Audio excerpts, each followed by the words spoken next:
Welcome back to Everyday Health Hacker. We're here today to talk about what are you grateful for this next year and what have you been grateful for in the past. So, on the honors of Charles Plumb, Who Packs Your Parachute? That's what we're going to talk about today. So, join us.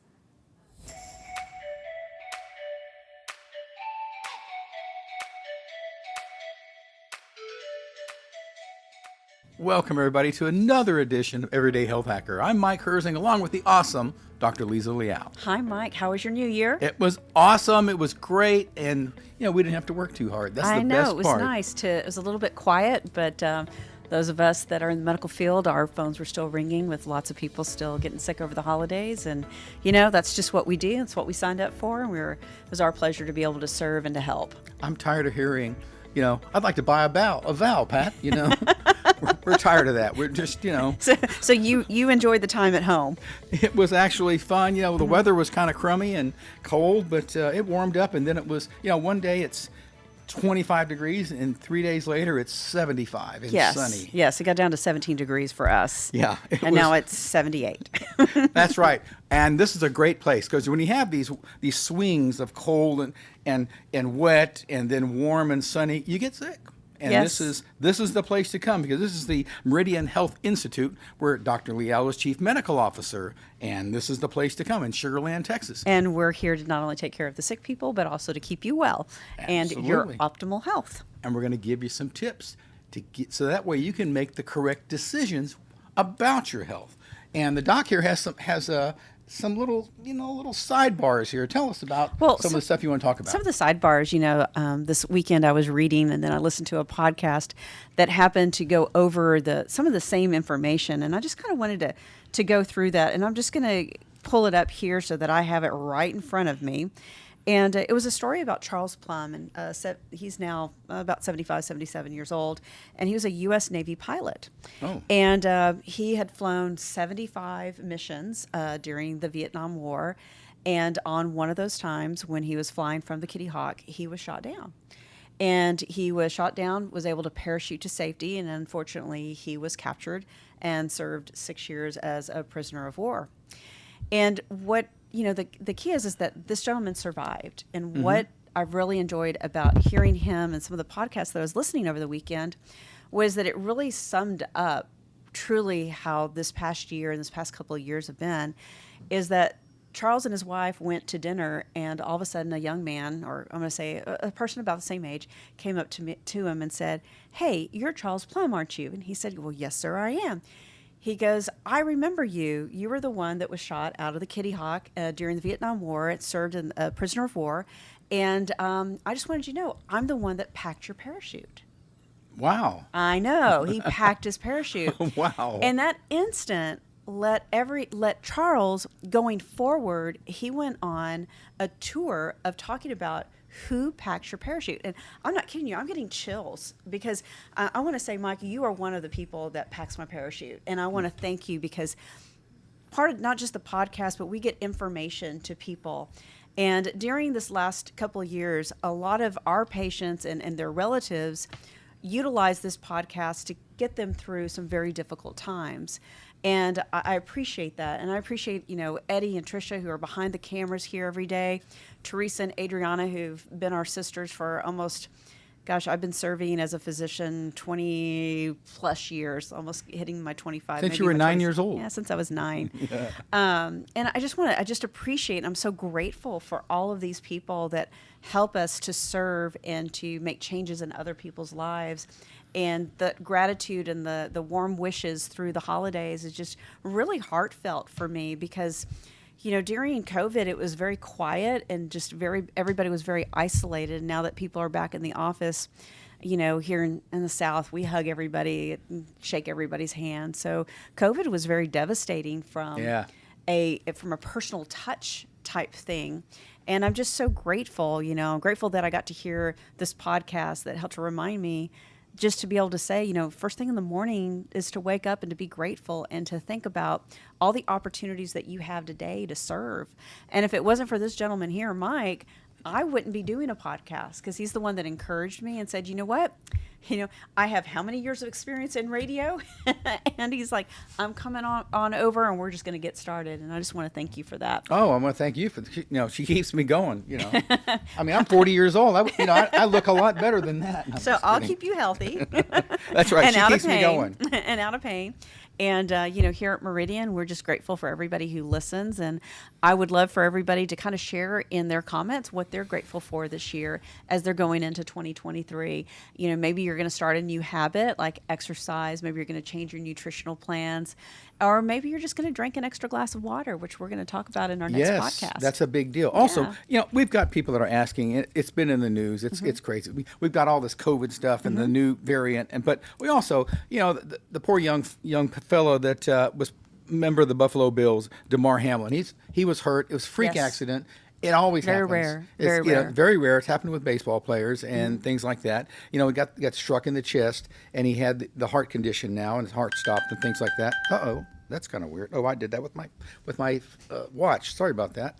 Back to buy a vowel, Pat. But what happened to him roughly? So, it's hard to say. I know, because they don't release everything, but you have a rough idea. And they shouldn't say everything, because it is his, Sure. It's his privacy that we should all respect. But it's a very rare condition where you're hit in the chest, and it truly stops your heart from beating, and it's called Commotio. It's a very Who?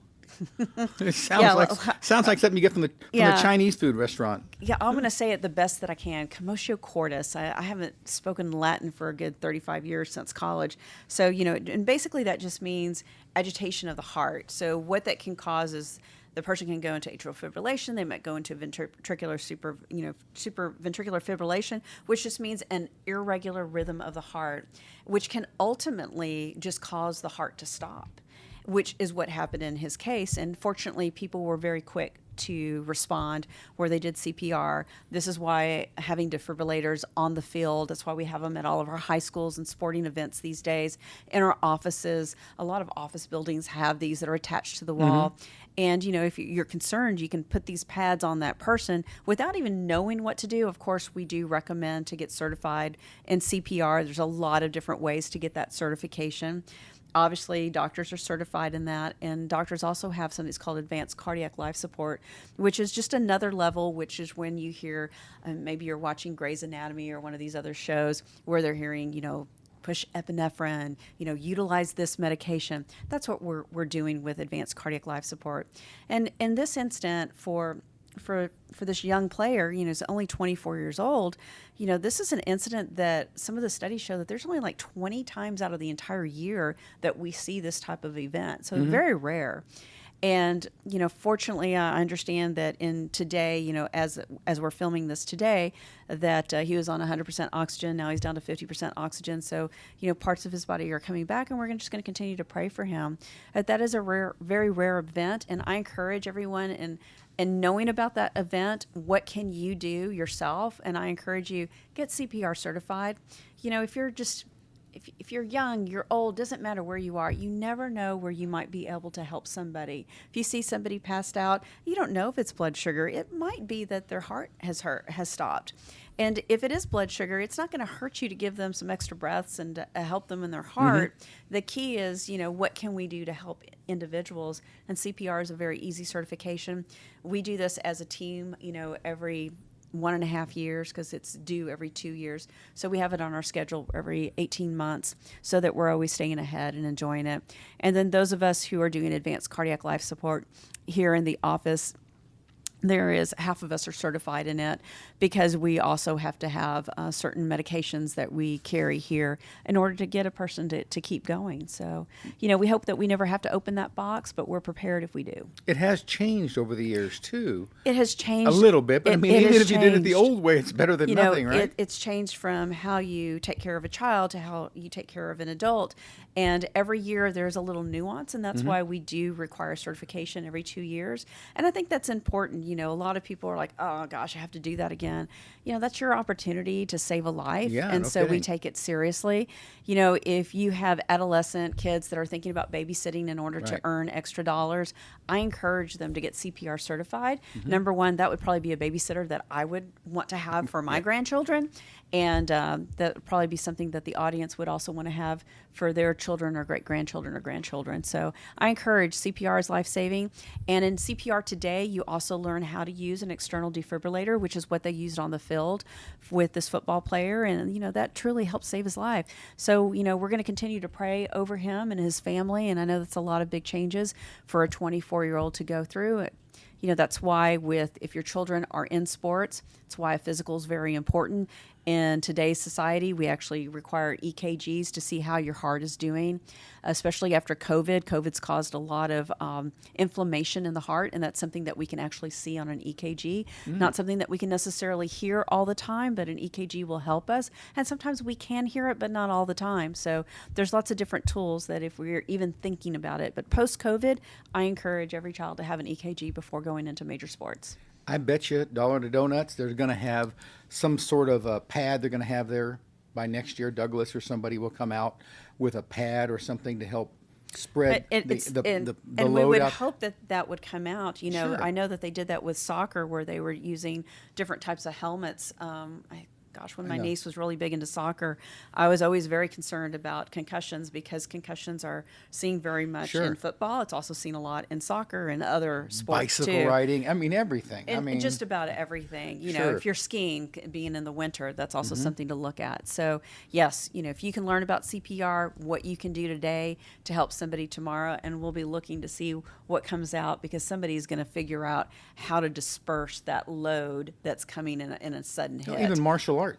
So, exactly, everything. even in martial arts. There is everything that can cause that. So, again, prayers over him and his family. And for all of you that are out there listening, we hope that you'll stay tuned for our next podcast. And have a great year, 2023, and we'll talk to you soon. Once again, also, if you have a topic you'd like for us to tackle, info@everydayhealthhacker.com. And check it out, and we will answer the emails and maybe even use your question on the air. Appreciate it. Have a great week.